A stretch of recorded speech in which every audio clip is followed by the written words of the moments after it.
복음의 빚진 자 최명준 목사의 푸른 초장입니다. 이 방송을 보시는 모든 분들께 성삼위 하나님의 특별하신 위로와 소망이 가득 넘쳐나시기를 축복합니다.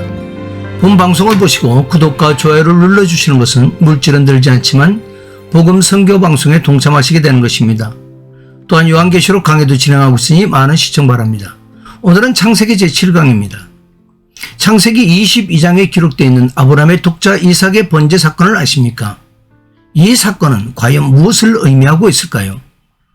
누구 말대로 하나님께 자신이 가장 소중하게 여기는 것이라도 하나님께 드리라 하시면 드려라, 그리하면 복을 받는다는 말씀일까요? 그렇게 생각하십니까? 창세기 22장 1절을 보겠습니다. 창세기 22장 1절, 그 일 후에 하나님의 아브라함을 시험하시려고 그를 부르시되 아브라함 하시니 그가 이르되 내가 여기 있나이다. 하나님의 아브라함을 시험하시려고 부르십니다. 여기서의 시험은 템테이션, 사단으로부터 오는 유혹이나 미혹이 아니라 하나님의 테스트인데 무엇을 테스트하시려 하시는 것입니까? 많은 분들이 조금은 막연하게 아브라함의 믿음이라고만 말씀하시는데 그보다 더 깊은 시험인 것입니다. 그러면 무엇입니까? 하나님은 아브라함을 시험하시는데 거기서 하나님께서 하나님의 독생자 예수 그리스도의 대속적인 죽음을 통하여 인류 구원을 계시하려고 하는데 아브라함의 독자 이삭을 통하여 그 모형을 보여주시려 하시는 가운데 과연 아브라함이 하나님의 말씀에 순종하여 자신의 아들을 번제로 드릴 수 있겠느냐의 시험인 것입니다. 아브라함과 그의 독자 이삭은 모리아 산으로 올라가는 중입니다. 이삭은 아버지 아브라함을 통해서 번제 드리는 모습을 보았기 때문에 번제는 반드시 제물이 있어야 했기에 제물에 대하여 묻습니다. 불과 나무나 있거니와 번제할 어린 양은 어디에 있나이까? 창세기 22장 8절을 보면 아브라함이 가로되 아들아 번제할 어린 양은 하나님이 자기를 위하여 친히 준비하시리라 하고 두 사람이 함께 나아가서 아브라함의 심적 갈증에 대한 것은 성경에 기록되어 있지 않습니다. 다만 추론하여 생각해보면 사랑하는 독자인 아들을 칼로 그 생명을 끊어 번제로 물로 삼아야 하는 그 심정이 얼마나 아팠을까요? 그러나 한편으로는 하나님께서 번제물을 준비하실 것에 대한 확신을 가지고 있음을 알 수가 있습니다. 그래서 이렇게 대답하는 것입니다. 하나님이 자기를 위해 친히 준비하시리라. 이것은 아브라함의 신앙적 고백이자 예수 그리스도에 대한 계시인 것입니다. 결국 어떻게 됩니까? 이삭을 결박하여 칼을 들어 제물을 잡고자 할 때 하나님은 실제로 행하는 아브라함의 행동을 저지시키게 됩니다. 그 아이에게 손을 대지 말라. 네가 네 아들 독자라도 아끼지 아니하였으니 내가 이제야 네가 하나님을 경외하는 줄을 아노라 하고 말씀하십니다. 이때 아브라함의 신앙을 히브리서 11장 19절에 보면 그가 하나님의 능히 이삭을 죽은 자 가운데서 도로받을 것이니라, 받은 것이니라 하고 말씀합니다. 아브라함 자신이 아들 이삭을 칼로 죽여 번제를 드려도 전능하신 하나님께서 다시 살리실 줄로 생각했다는 것입니다. 이렇게 생각할 수 있는 것은 어디에서 오는 것입니까? 창세기 15장 1절 이하에 두려워하는 아브라함에게 두려워하지 말라. 나는 내 방패요 너의 지극히 큰 상급이니라 라고 말씀하십니다. 아브라함은 주께서 내게 씨를 주지 아니하셨으니 내 집에서 길리운 자 즉 종인 엘리에셀이 상속자라고 말합니다. 하나님은 그런 거에게 아니다. 내 몸에서 날 자가 내 상속자다라고 하십니다. 그렇다면 그의 독자 이삭이 죽으면 어떻게 됩니까? 너의 우선으로 말미암아 천하만민이 복을 얻으리니 한 언약은 성취될 수 없게 되어지는 겁니다. 그렇습니다. 아브라함은 자식이 죽어야 하는 상황에서도 하나님의 언약을 굳게 믿은 것입니다. 로마서 4장 21절에 약속하신 그것을 또한 능히 이루실지를 확신하였으니, 그러니까 아브라함은 이 시험을 감당한 것이 되는 것입니다. 믿기로는 이때 아브라함은 영적인 계시의 눈이 열리게 됩니다. 창세기 22장 13절을 보세요. 눈을 들어 살펴본 적 한 순양을 발견하고 아들을 대신하여 번제를 드렸더라 라고 말합니다. 아들을 대신하여 순양이 대신 번제물이 되는 상황을 통하여 아브라함은 하나님의 깊은 구원의 경륜을 깨닫게 됩니다. 여기서 대속결의에 대해 살펴본다면 이런 것입니다. 고린도 후서 5장 19절 21절에 보면 곧 하나님께서 그리스도 안에 계시사 세상을 자기가 화목하게 하시며 그들의 죄를 그들에게 돌리지 아니하시고 화목하게 하는 말씀을 우리에게 부탁하셨느니라. 21절 하나님이 죄를 알지도 못하신 이를 우리를 대신하여 죄를 삼으신 것은 우리로 하여금 그 안에서 하나님의 의가 되게 하려 하심이라. 이와 같이 말씀하시는 바와 같이 창세기 22장 13절 하에 순양은 이삭을 대신하여 죽고 출애굽기 12장 5절에 유월절 양은 이스라엘의 장자들을 대신하여 죽고 고린도후서 5장 14절에 예수 그리스도는 우리를 대신하여 죽으신 것. 바로 이것이 대속결인 것입니다. 요한복음 8장 56절을 보십시오. 역사적인 시간으로는 2000년의 시간이 넘어 예수님께서 이렇게 말씀하십니다. 너희 조상 아브라함은 나의 때 볼 것을 즐거워하다가 보고 기뻐하였느니라. 여기에서 나의 때란 어떤 때입니까? 예수 그리스도께서 십자가에서 인류를 대신하여 번제물이 되던 때인 것입니다. 그러니까 하나님께서 언약하신 천하만민이 복을 얻으리라 하신 그 언약의 말씀이 이렇게 이루어지는가 하는 것을 깨닫고 즐거워하고 열린 눈으로 보고 기뻐했다고 우리의 구주 되시는 예수 그리스도께서 아브라함을 증거해 주시고 있는 것입니다. 이 말씀을 상고해 가느라면 가슴이 뛰지 않을 수 없습니다. 여러분들은 어떻습니까? 하나님의 선택과 경륜과 섭리 가운데 이루어가시는 그 놀라운 하나님의 구원이 너무나 놀랍지 않습니까? 아브라함과 이삭을 선택하시어 구원을 계시하셨듯이 대신 제물로 드려진 순양도 어디에선가는 키워져서 준비되어졌다는 것은 주의 구원의 사역 가운데 우리 자신도 어떻게 어디서 쓰임받을 줄은 우리는 다 알지 못합니다. 그러나 성경은 우리에게 이렇게 말해주고 있습니다. 창세기 22장 14절에 여호와 이래 여호와의 산에서 준비되리라. 하나님께서 주의 도구로 쓰실 때 그냥 갑자기 우연하게 그렇게 쓰시는 것이 아닙니다. 그 마음에 소원을 주시고 준비하게 하시고 하나님의 때에 따라 적절하게 쓰시는 것이 우리는 때를 준비하며 살아가야 될 것입니다. 창세기 22장 17절에 내가 내게 큰 복을 주고 내 씨가 크게 번성하여 하늘의 별과 같고 바닷가의 모래와 같게 하리니 내 씨가 대적의 성문을 차지하리라. 하나님께서 아브라함의 자손에 대해 말씀하실 때마다 언급되는 내 씨라는 표현은 항상 단서로 등장하게 됩니다. 이에 대한 의미를 사도 바울은 갈라디아서 3장 15절에서 16절에서 명확하게 설명하고 있는데요. 형제들아 내가 사람의 예대로 말하노니 사람의 언약이라도 정한 후에는 아무도 패하거나 더하거나 하지 못하리라.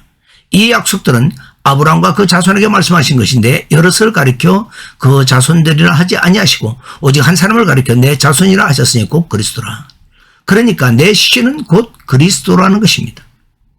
또 내 씨가 대적의 성문을 차지하리니에서 성문은 성내의 주민들과 성읍의 안녕을 지켜주는 방어물입니다.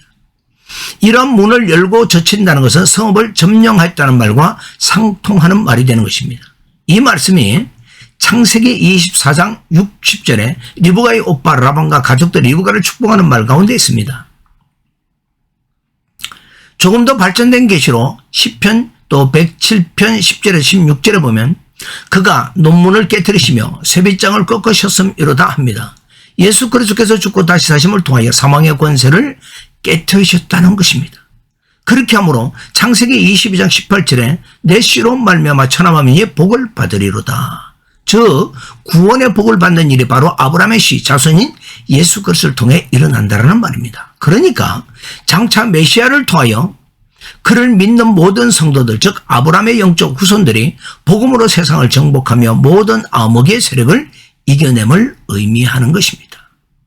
이 의미가 바로 마태복음 16장 18절 또 내가 내게 이르노니 너는 베드로라 내가 이 반석에 내 교회를 세우리니 음부의 권세가 이기지 못하리라와 같은 것입니다. 음부의 권세는 음부의 대문 즉 세상이 복음에 정복당함을 말하고 있는 것입니다. 그러니까 아브라함에게 세워주신 이 언약은 결국 아브라함의 자손으로 그리스도를 보내셔서 사탄을 정복하고 인류를 구원하여 하나님의 나라를 건설하시겠다라는 것입니다. 자, 다음으로는 이삭과 리브가에 대해서 말씀을 드리겠습니다. 창세기 24장을 참조를 하십시오. 창세기 24장 전체를 보면 예수 그리스도와 교회 신부 즉 우리들의 이야기입니다. 창세기 24장 58절에 보면 리브가를 불러 그에게 이르되 네가 이 사람과 함께 가려느냐 그가 대답하여 가겠나이다. 리브가의 가족들이 네가 이 종을 따라 아브라함의 아들 이삭의 신부가 되겠느냐 하고 리브가에게 묻자 그리 하겠다라고 대답합니다. 이 말의 의미는 우리에게 하는 말과 그대로 적용이 되어집니다. 그렇습니다. 하나님의 예정과 섭리 가운데 하나님의 부름이 있을 때 따라 나와야 합니다. 이 의미를 로마서 1장 17절에 복음에는 하나님의 의가 나타나서 믿음으로 믿음에 이르게 하느니 기록된 바 오직 의는 믿음으로 말미암아 살리라 한것 같으니라. 이것은 들은 믿음에서 행동하는 믿음이 되어야 한다는 말씀입니다. 히브리서 4장 2절에 저희와 같이 우리도 복음 전함을 받은 자이나 그러나 그 들은 바 그 말씀이 저희에게 유익되지 못한 것은 듣는 자가 믿음과 결부시키지 아니함이라. 즉 믿음과 화합지 아니했다란 말입니다. 복음을 듣고 그 복음에 자신을 결부시켜 행동으로 옮겨야 한다는 것입니다. 신학자 켈빈은 이렇게 얘기합니다. 수동적인 믿음에서 하나님의 의를 소유하는 능동적인 믿음으로. 성 어거스틴은 이렇게 말합니다. 고백하는 믿음에서 하나님께 복종하는 실천하는 순종의 믿음으로.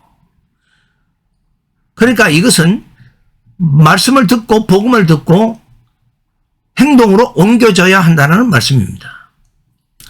자, 사라는 구약교회를 상징을 하고요. 이삭은 예수 그리스도의 모형이 됩니다. 그러면 리브가는요, 신약교회, 즉 그리스도의 신부의 모형입니다. 여기에서 늙은 종이 있는데요. 늙은 종은 이름이 없습니다. 창세기 24장 10절에 보면 이에 종이 그 주인의 낙타 중 10匹을 끌고 떠났는데 곧 그의 주인의 모든 좋은 것을 가지고 떠나 메소포타미아로 가서 나홀의 성에 이르러 하고 주인의 모든 좋은 것을 가지고 갔다라고 표현하고 있습니다. 베드로후서 1장 3절에는 이렇게 말합니다. 그의 신기한 능력으로 생명과 경건에 속한 모든 것을 우리에게 주셨으니 이는 자기의 영광과 덕으로서 우리를 부르신 이를 알므로 말미암음이라. 그러니까 이것은 그리스도께서 신기한 능력으로 성령님을 통하여 생명과 경건에 속한 모든 것을 우리에게 준다는 것입니다. 요한복음 16장 13절에 15절에도 이렇게 말합니다. 그러나 진리의 성령이 오시면 그가 너희를 모든 진리 가운데로 인도하시리니 그가 스스로 말하지 않고 오직 들은 것을 말하며 장래일을 너희에게 알리시리라. 그가 내 영광을 나타내리니 내 것을 가지고 너희에게 알리시겠습니다. 무릇 아버지께 있는 것은 다 내 것이라. 그러므로 내가 말하기를 그가 내 것을 가지고 너희에게 알리시리라 하였노라. 그러니까 진리의 성령께서 아버지와 그리스도의 영광을 알려준다는 것입니다. 왜 이렇게 이름도 없는 종에 대해 정확하게 설명을 하는가 하면 엘리에셀은 아브라함의 양자로 여겨졌던 인물이고요. 즉 이것은 양자되게 하는, 우리를 양자되게 하는 성령의 그림자인 것입니다. 다음으로는 야곱과 에서에 대해서 말씀을 드립니다. 창세기 25장 22절에서 23절에 보면 그 아들들이 그의 태속에서 서로 싸우는지라 그가 이르되 이럴 경우 내가 어찌할꼬 하고 가서 여호와께 묻자온대 여호와께서 그에게 이르시되 두 국민이 내 태중에 있구나. 두 민족이 내 태중에서부터 복중에서부터 나누리라. 이 족속이 저 족속보다 강하겠고 큰 자가 어린 자를 섬기리라 하셨더라. 자, 여기서 적대감을 가지고 다투는 것이 언제부터입니까? 예, 성경에서 창세기 3장 15절부터입니다. 로마서 9장 11절에서 12절에 보면요. 그 자식들이 아직 나지도 아니하고 무슨 선이나 악을 행하지 아니한 때 택하심을 따라대는 하나님의 뜻이 행위로 말미암지 않고 오직 부르시는 얘기로 말미암아 서게 하려 하사 리브가에게 이르시되 큰 자가 어린 자를 섬기라 하셨나니 라고 말씀합니다. 아담 안에서 모든 사람이 분리되었는데 야곱은 그리고 여자의 후손들은 어떻게 해서 그리스도의 줄기로 옮겨지게 되었습니까? 에베소서 1장 4절에서 5절에 보면 곧 창세전에 그리스도 안에서 우리를 택하사 우리로 사랑 안에서 그 앞에 거룩하고 흠이 없게 하시려고 그 기쁘신 뜻대로 우리를 예정하사 예수 그리스도로 말미암아 자기의 아들들이 되게 하셨으니 라고 말씀하고 있습니다. 즉 이와 같이 택하심을 따라되는 하나님의 뜻입니다. 택함을 받았다는 것이 최고의 은혜요 사랑인 것입니다. 말라기 1장 2절에서 3절 이렇게 말씀합니다. 여호와께서 가라사대 내가 너희를 사랑하였노라 하나 너희는 이르기를 주께서 어떻게 우리를 사랑하셨나이까 하는도다. 나 여호와가 말하나 에서는 야곱의 형이 아니냐. 그러나 내가 야곱을 사랑하였고 에서는 미워하였으며 라고 말씀합니다. 이렇게 선택 교리가 등장하게 되는데 이렇게 갈라지게 됨이 하나님의 택하심으로 말미암아서라는 것입니다. 그렇다면 에서 곧 에돔 족속에게는 책임이 없는가 하는 것입니다. 예전 교리에 대해서 오해와 혼동을 일으켜서는 안 됩니다. 아담의 후손들은 예외 없이 다 멸망받을 자인데 구원 얻을 자들이 있게 된 것입니다. 그것은 어떤 자격과 공로가 있어서가 아니라 은혜로 택하심을 따라 떼었다는 것입니다. 그러나 멸망의 책임은 죄의 삭선 사망이요 하고 자기 책임을 말하고 있음을 기억해야 합니다. 다음으로는 백배의 축복에 대해서 말씀을 드립니다. 그랄 땅의 백배의 축복은 장수의 복이 아닙니다. 26장 24절처럼 아브라함을 위하여 주신 복인 것입니다. 창세기 26장 1절에서 35절을 본문을 참조해 주십시오. 그랄은 결코 축복의 땅이 아닙니다. 그랄 땅이 애국과 가나안의 중간, 즉 세상과 타협한 신앙을 상징하는데 이삭은 많은 어려움을 겪고 브엘세바에서 단을 싸움으로 예배자의 자세를 회복했을 때 하나님의 임재가 있었고 그는 하나님께 쓰임을 받아 다른 사람을 위해 일할 수 있었습니다. 많은 사람들이 이삭이 그랄 땅에서 농사여 백배의 축복을 받았다요, 백배의 축복을 받을지어다고 기도하는 모습들을 보게 되는데 결코 그렇지 않다라는 것입니다. 그것은 바로 아브라함에게 허락하신 언약이 이삭에게로 계승되어짐으로 받게 되는 복인 것을 우리가 알아야 합니다. 요한복음 4장 13절에서 14절에 보면 예수께서 대답하여 가르칠 때 이 물, 여기서 이 물은 그랄의 우물, 즉 육신적인 것을 말합니다. 이 물을 먹는 자마다 다시 목마르냐 내가 주는 물, 이것은 브엘세바 우물을 말하는데 성령님이 주는 것을 말합니다. 내가 주는 물을 먹는 자는 영원히 목마르지 아니하리니 나의 주는 물은 그 속에서 영생하도록 솟아나는 샘물이 되리라 하시는 것입니다. 그러니까 우리가 육신적으로는 무엇을 하건 어떤 것을 거두더라도 이 세상에 막대한 재물을 우리가 거두든다 할지라도 항상 영적으로 갈급할 수밖에 없다라는 것입니다. 성령께서 함께 하셔서 주는 기쁨만이 우리에게 이 갈급함을 해결해 줄 수 있는 것을 기억해야 합니다. 창세기 26장 2절에서 4절에 보면 여호와께서 이삭에게 나타나 이르시되 애굽으로 내려가지 말고 내가 내게 지시하는 땅에 거주하라. 이 땅에 거류하면 내가 너와 함께 있어 내게 복을 주고 내가 이 모든 땅을 너와 내 자손에게 주리라. 내가 내 아버지 아브라함에게 맹세한 것을 이루어 내 자손을 하늘의 별과 같이 번성하게 하며 이 모든 땅을 내 자손에게 주리니 내 자손으로 말미암아 천하 만민이 복을 받으리라. 아브라함에게 주었던 언약이 그 아들 이삭에게로 계승이 되어지고요. 창세기 28장 13절에서 14절에 또 본즉 여호와께서 그 위에 서서 이르시되 나는 여호와니 너의 조부 아브라함의 하나님이요 이삭의 하나님이라. 내가 누워있는 땅을 내가 너와 내 자손에게 주리니 내 자손이 땅의 티끌같이 되어 내가 서쪽과 동쪽과 북쪽과 남쪽으로 퍼져나갈지며 땅의 모든 족속이 너와 내 자손으로 말미암아 복을 받으리라. 그러니까 언약이 야곱에게로 또 계승이 되어지게 됩니다. 그리고 나서 창세기 28장 15절에 보면 내가 너와 함께 있어 네가 어디로 가든지 너를 지키며 너를 이끌어 이 땅으로 돌아오게 할지라.